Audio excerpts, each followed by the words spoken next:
Hi all, welcome to Grammar by Dhanvi. In the last video, we have seen how many tenses are there in English and what they are. In this video, we are going to learn the structure of tenses in the easiest possible way. Before we learn the syntax of the tense, we will first understand parts of a sentence. You can see the example sentence given here. We are learning tenses. In this sentence, the first word is the subject, the last is the object. In fact, in a sentence, verb is the easiest part to identify. Verb is the one which represents the action. So, in simple words, what are we doing here? We are learning. So, this is the main verb which represents the action. Who is learning? We. That is the subject. And what are we learning? Tenses. That's what is the object. The word are is the helping verb used. The helping verb connects the subject to the main verb. So now that we understood the parts of a sentence, we will now have a knowledge of the verb forms for each of these helping verb and main verb. So both helping verb and main verb have different forms in it. Let us see the main verb first. We already know that the main verb represents an action. So pick the example eat that represents an action. There are 5 different forms for each main verb: V1, V2, V3, V4, and V5. As you see this example verb of eat, that becomes ate in V2, eaten in V3, eating in V4, and eats in V5. So remember that V1 is the base form of the verb,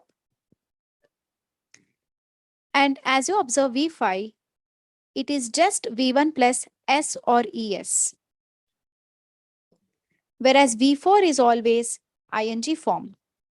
You can observe the same in case of other verbs as well, for both V4 and V5.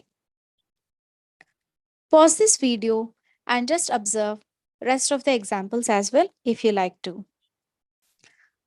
Now let us learn the forms of helping verb. The helping verbs that are used to form the sentences in each tense are be forms, have forms, and do forms. Each of these forms change a bit with respect to the tense, present, past, and future. Be forms are am, is, are in present, was, were in past, will be in future. Observe that the singular and plural versions are also available in each. The have forms are has and have, had in the past, and will have in future.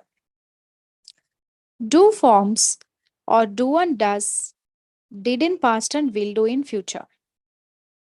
A point to be kept in mind is do forms are only used in negative sentences and questions. So only these two forms are used to form a positive sentence.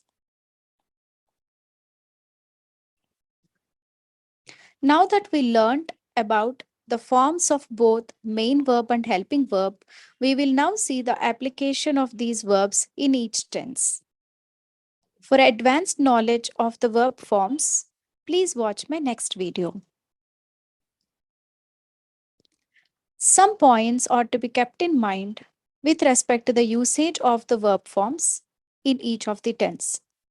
If you are able to remember the points said in this particular slide, it becomes really easy for you to frame a sentence in any given tense.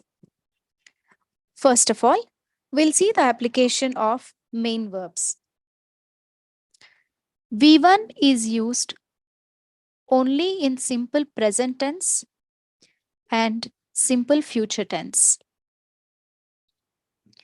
V2 is used only in simple past tense. V3 is used in all perfect tenses. V4 is used in all continuous tenses and perfect continuous tenses. V5 also is used in simple present tense. Now that simple present is here and here as well, do not get confused. V1 is used in case of the subject being plural, whereas V5 is used if in case the subject is singular. Now the application of the helping verbs. Remember that all the simple tenses do not require a helping verb.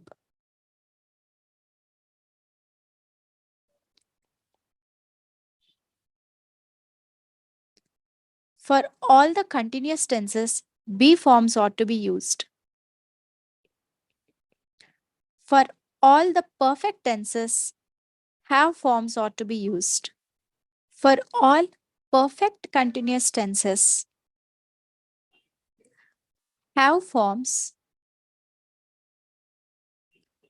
plus been has to be used. If you can remember both of these applications of main verb and helping verbs, you can easily frame a syntax for any tense. Now let us do it. Remember that in every tense there will be a subject and object. So I am writing that first. First of all, figure out what helping verb do we require. All simple tenses do not require any helping verb. So we directly have to jump on to main verb. For simple present, you need to use V1 or V5 depending on the subject. So the syntax of simple present is subject plus V1 or V5 plus object. Next, the simple past.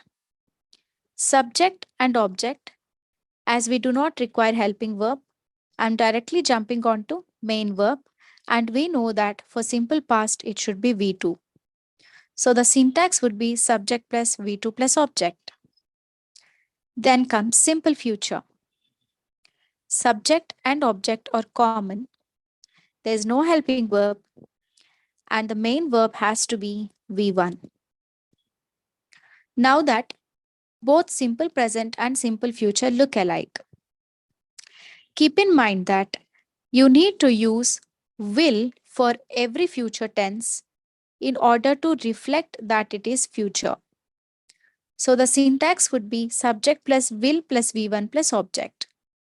That's what make it different from simple future to simple present. Then comes the continuous tenses. For all continuous tenses, we know that we need to use be forms. But what be form should be used depends on which tense we are writing. In case of present continuous, I'm just writing subject and object first. Then we need the be form in the present tense. So it should be am, is, or are.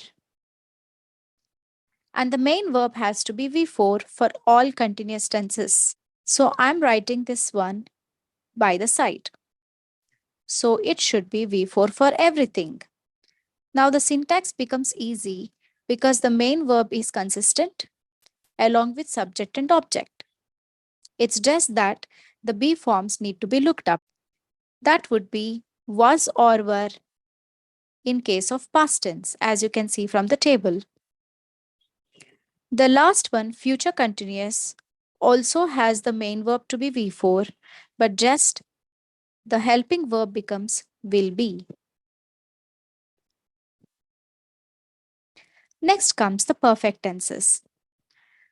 We already know that for perfect tenses, we need to use have forms. And the main verb should be V3. The syntax for present perfect is V3 is common, so I'm writing subject along with object and V3 as well. Now check what we need here in present perfect for the helping verb. It should be either has or have. Again, it depends on whether the subject is singular or plural. Then comes past perfect. It is V3. We need to use had as the have form. Then comes future perfect. It would be V3 again, but have changes to will have. Perfect continuous tenses. We know that for perfect continuous tenses, we should be using have forms plus been. And the main verb has to be V4. So now the syntax would be subject, object at the end. The main verb is consistent V4, but only the helping verb would change. It should be has or have been. In case of past, it should be had and been. The main verb is constant. In case of future, it would be will have been plus V4 plus object. So this is the syntax for every tense. Now we will frame a sentence in each of these tenses. Here I have already listed out the syntax for each tense. The main verb that I am going to use is eat. So V1 is eat, V2 is ate, V3 is eaten, V4 is eating, and V5 is eats. Now let us frame a sentence in each. I am going to use the subject she. It should be V1 or V5. As a she is singular, I should be using V5. Eats. An apple. She is the subject, eats is the verb, and apple is the object. The second one, which is simple past. She, we need V2, ate, an apple. The next one is simple future. She will eat an apple. Then the continuous tenses. She, I'm using is here because the subject is singular. Eating, which is V4, an apple. She was, I'm using was because she is singular. Eating an apple. Future continuous. She will be eating an apple. Then the perfect tenses. She has. Has is used because the subject is singular. Eaten, which is V3, an apple. She had eaten an apple. Future perfect. She will have eaten an apple. The last set, which is perfect continuous.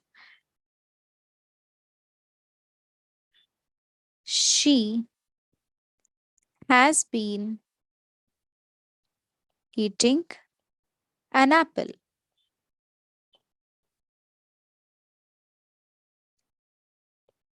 Past perfect continuous. She had been eating an apple. The last one. Future perfect continuous. She will have been eating an apple. So, do you think tenses are that tough? Not really. If you like the video, do like, share, and subscribe. See you in next video. Thank you.